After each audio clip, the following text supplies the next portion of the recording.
Hello dear children, welcome back, and I'm Dr. Jisha Jo. In this video, we will be discussing about monohybrid cross and the first two laws of inheritance put forward by Mendel. This is Gregor Johann Mendel. He is the father of genetics. He was an Austrian monk and he was born in a peasant family. He had his early education in a monastery. Later on, he studied science and mathematics. He wanted to become a teacher, but he failed in the examination of teaching certificate. So he returned back to his monastery and spent rest of his life as an abbot. The monastery had a very beautiful garden, and his findings on the inheritance of certain characters were based on his studies he did on the garden pea plant. The scientific name of garden pea is Pisum sativum. Gregor Johann Mendel is regarded as the father of genetics because the basic principles of genetics were discovered for the first time by Mendel. Now we know Mendel selected garden pea as his experimental material. What is the scientific name of garden pea? Yes, it is Pisum sativum. Why did Mendel select garden pea as his experimental? These are the reasons. The first reason, many varieties were available. Many varieties of garden pea were available. The second reason is that the varieties available were pure breeding or true breeding. What is meant by true breeding varieties? True breeding means they can produce the same type of plants generation after generation. And the third reason is that pea plants are self-pollinated normally, but cross-pollination can also be done artificially in garden pea plants. So these are the three reasons for selecting garden pea as Mendel's experimental material. So once again, many varieties were available in alternative forms of a character. The varieties available are true breeding or pure breeding, and the third reason is that cross-pollination can be done. Even though they are self-pollinated plants, cross-pollination can be artificially done in garden pea plants. Mendel selected 7 pairs of contrasting characters for his studies. The characters that he selected were flower color and flower position, seed color and seed shape, pod color and pod shape, and plant height. So these are the 7 characters that Mendel selected. Flower color. So we yesterday in the previous video we have seen each character has 2 different traits, a dominant trait and a recessive trait. If you look at the character flower color, the dominant trait is purple and the recessive trait is white colored flowers. Coming to flower position, the dominant trait is axillary flowers. Axillary flowers are flowers that are born in the axil of bract. This is a bract. Flowers are born in the axil of a bract. Whereas terminal flowers, the flowers will be born at the tip. Then coming to seed color, the dominant trait is yellow seed. The color of the seed is yellow, whereas recessive trait is green seed. Seed shape, round seed is the dominant trait. Seed will be round. Whereas wrinkled seeds means it appears wrinkled like this, wrinkled seeds. Now coming to the 5th character, pod color. Here the dominant trait is green and the recessive trait is yellow. Now pod shape, the shape of the pod. The dominant trait is inflated. The pod appears inflated. This is an inflated pod. Whereas a constricted pod looks like this. This is a constricted pod. So inflated pod is a dominant trait, whereas constricted pod is a recessive trait. And coming to the 7th character, plant height, tallness is a dominant trait, whereas dwarfness is a recessive trait. So these are the 7 characters that Mendel selected for his experimental studies. Once again, flower color, flower position, seed color and seed shape, pod color, pod shape, and plant height. Now, Mendel took pure breeding varieties first by taking one feature at a time. What are pure breeding varieties? I have already mentioned true breeding or pure breeding means these plants are capable of producing the same type of plants generation after generation. That means the genotype of the plants should be in the homozygous condition. Then only generation after generation they will be able to produce the same type of plants.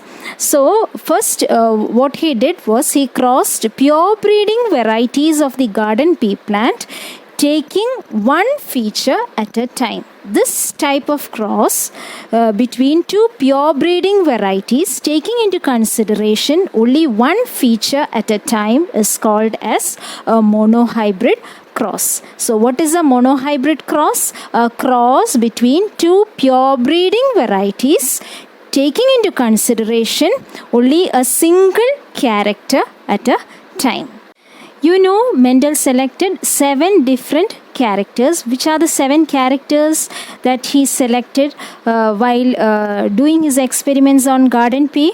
Flower color, flower position, seed color, seed shape, pod color, pod shape, and plant height.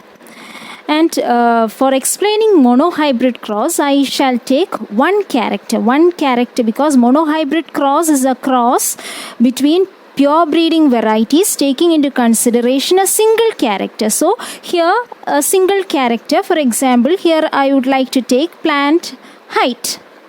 Plant height is a character that I am selecting here. Character selected is plant height.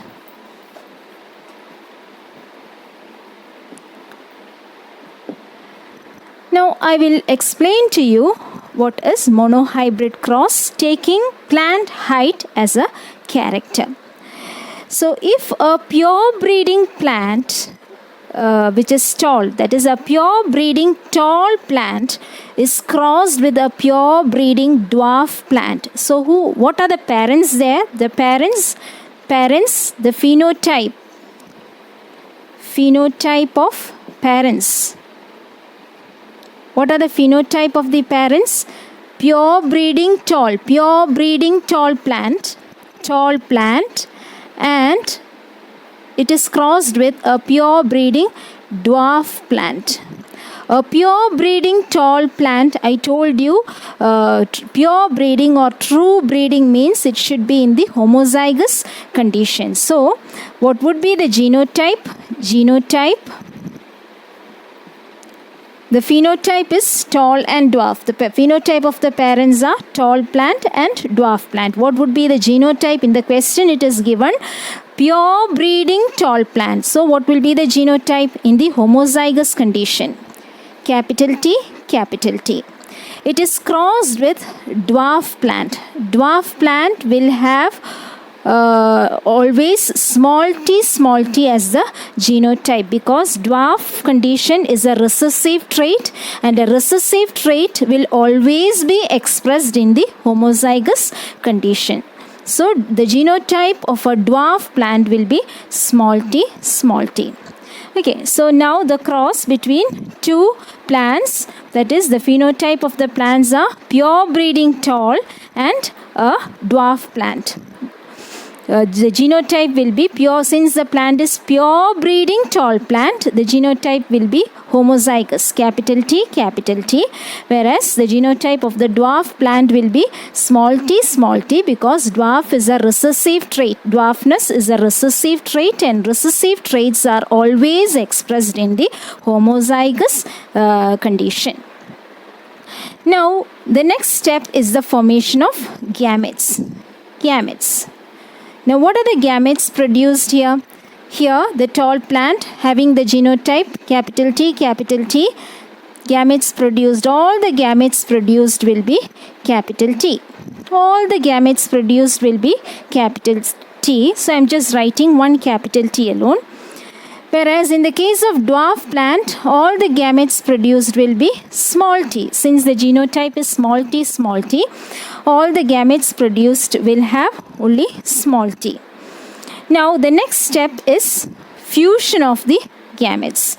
Okay, now fusion results in the formation of the next generation, produces the next generation, which is called as the filial generation. Since this is the first generation that we obtain by crossing the parental plants, it is called as the first filial generation.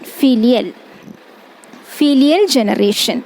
So since it is the first generation that we obtain by the crossing of the two parental plants, it is called as the first filial generation, and we denote it as F1. So the genotype of the F1 generation is capital T, small t. The fusion of the gametes have resulted in the formation of capital T, small t plants. What would be the phenotype of such plants? Will they be tall or dwarf?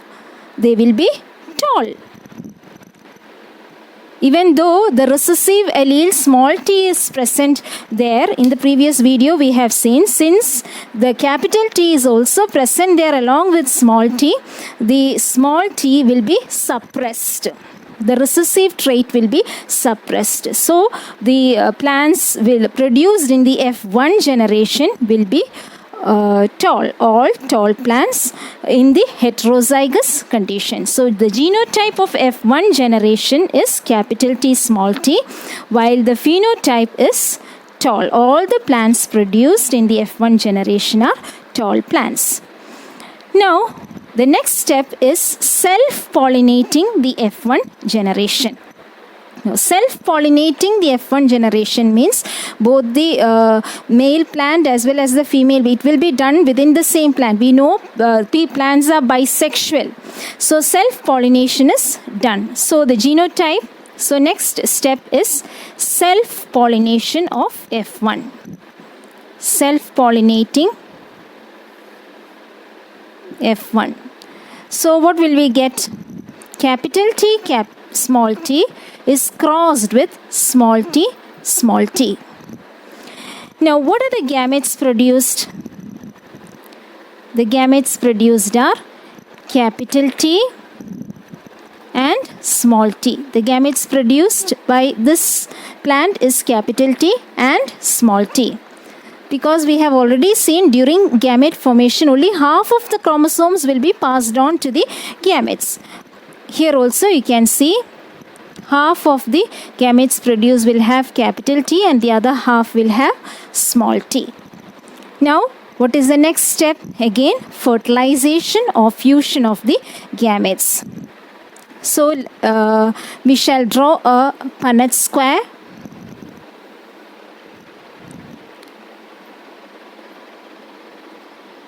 The male parent here, the gametes of the female parent written here. So we take one of the plant, one of the genotype as the male parent, genotype of the male parent, and the other one as that of the female parent. We'll write the gametes of one parent on one side, capital T, small t. The gametes of the other parent on the other side. And the combinations will be written in the subsquares. Capital T, capital T, capital T, small t, capital T, small t, and small t, small t. So this is the next generation that we got by crossing the two parents here. By crossing the F1 generation, the next generation which we got is the F2 generation. This is the F2 generation.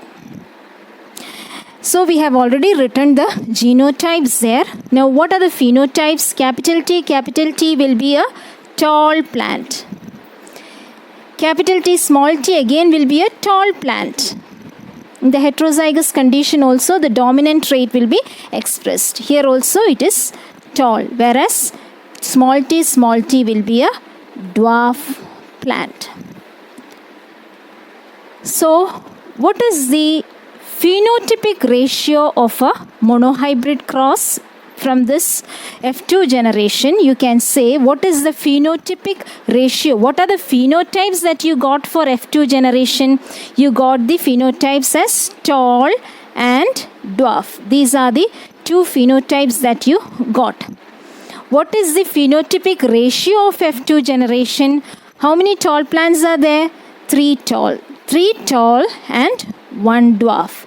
So what is the phenotypic ratio of F2 generation in a monohybrid cross? It is 3:1.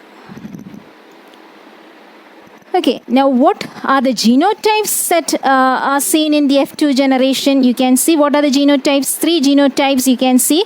Capital T is there. Capital T, small t is there. And small t is there. So these are the 3 genotypes that you get in the F2 generation. What is the genotypic ratio of F2 generation in a monohybrid cross? How many capital T is there? 1. How many capital T, small t? 1, 2. So 2. And how many small t? Only 1. So what is the genotypic ratio? 1:2:1. Now we shall take a second example. The character taken here is flower color. What are the 2 traits of flower color? The dominant trait is purple and the recessive trait is white. We already know that. Now the question is, a pure breeding purple flowered plant is crossed with a white flowered plant. So the parents are, so we have selected the character flower color, and the traits of the character flower color are purple flowers and white flowers. The question is, a pure breeding purple flowered plant is crossed with a white flowered plant. So that is the phenotype. These are the parents and it is the phenotype. What is a phenotype? An observable feature that is genetically determined. We can observe whether the plant produces purple flowers or white flowers. So that is the phenotype. Purple is crossed with white. Now what is the genotype?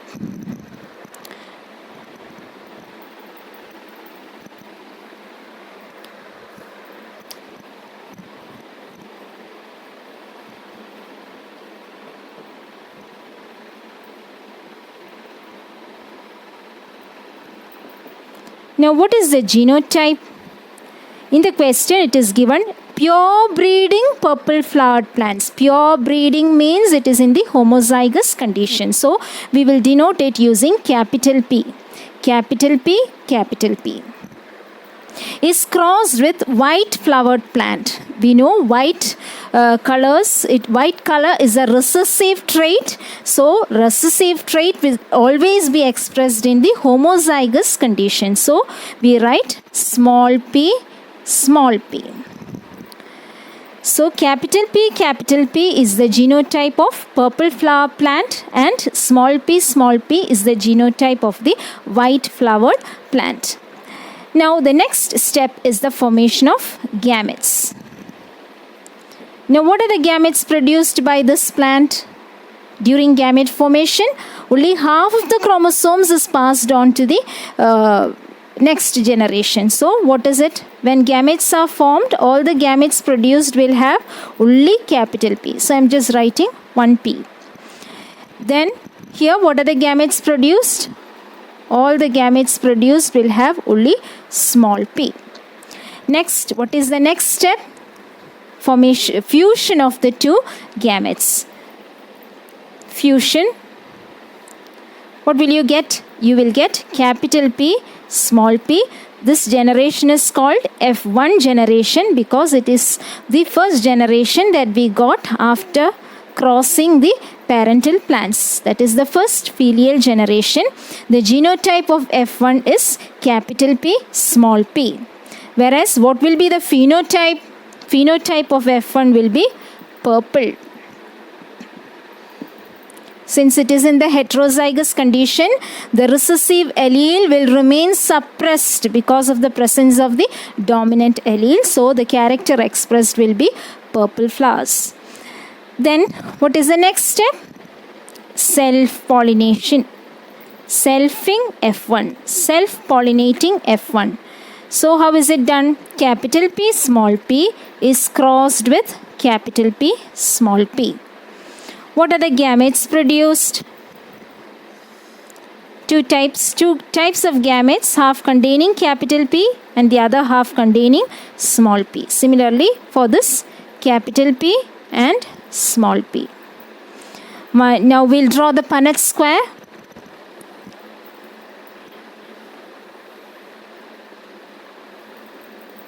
We'll write the gametes of one parent on one side and the other parent on the other side. The gametes of one parent, capital P and small p.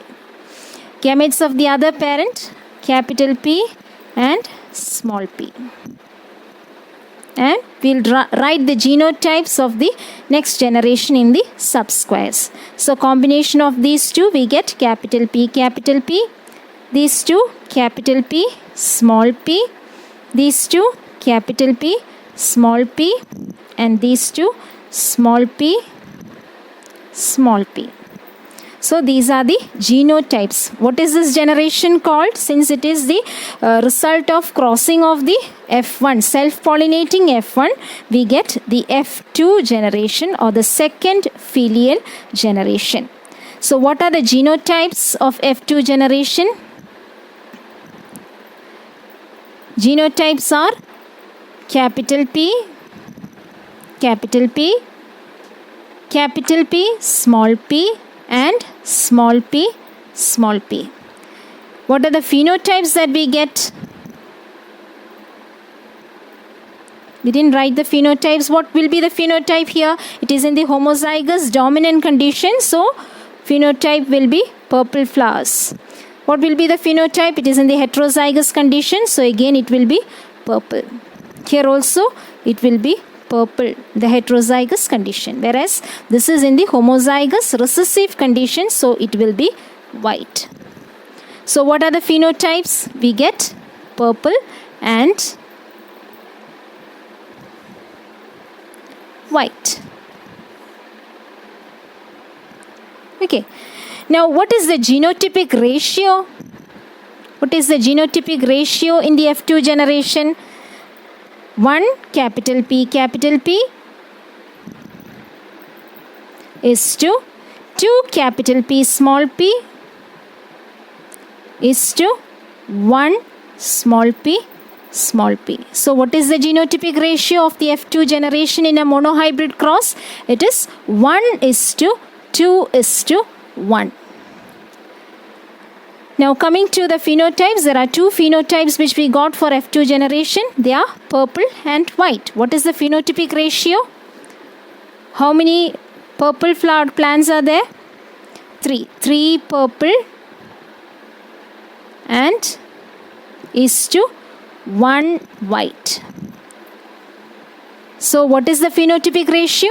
It is 3 is to 1. Now, based on the monohybrid cross, Mendel put forward the first two laws. The first law is the law of dominance, and the law states that out of a pair of contrasting characters present together, only one is able to express itself while the other remains suppressed. So, the law of dominance states that out of a pair of contrasting characters present together, only one is able to express itself while the other remains suppressed. That means that is the first law, the law of dominance.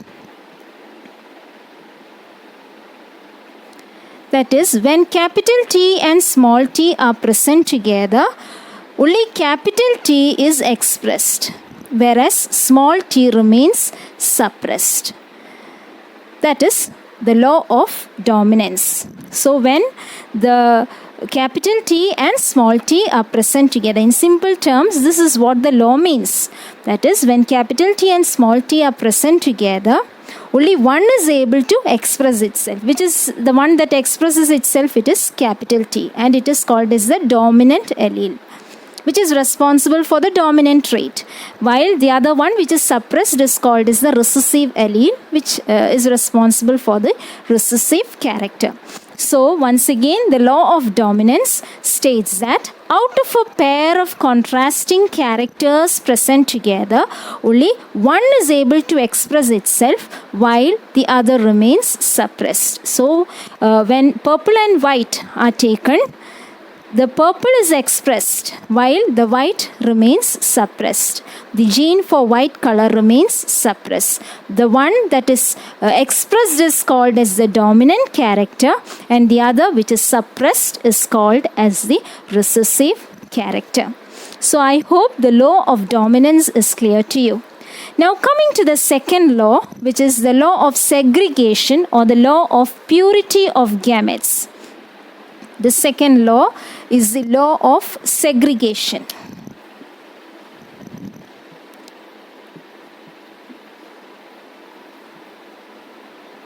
Or it is otherwise called as the law of purity of gametes. According to this law, the members of a pair of factors separate during gamete formation. That is, the law of segregation states that the members of a pair of factors separate during gamete formation. Again, when we take capital T, small t, during gamete formation, what happens? They get separated. Capital T goes to one gamete, small t goes to the other gamete. So, capital T and small t are the members of a pair of factors. And during gamete formation, what happens? They get separated. There is no mixing or blending up of the alleles. So, the law of segregation states that the two members of a pair of factors separate during gamete formation. So I hope the two laws are clear to you. The first law is the law of dominance, which states that out of a pair of contrasting characters present together, only one is able to express itself while the other remains suppressed. The one which expresses itself is the dominant character, and the one which is suppressed is called as the recessive character. And the second law, the law of segregation or the law of purity of gametes, which states that the members of a pair of factors separate during gamete formation. So in this video, we have discussed about monohybrid cross and the first two laws of inheritance put forward by Mendel. Children, please practice doing monohybrid cross using the other 5 characters. I hope this session is clear to you. If you have any doubts or suggestions, please give your doubts and suggestions in the comment section. Thank you.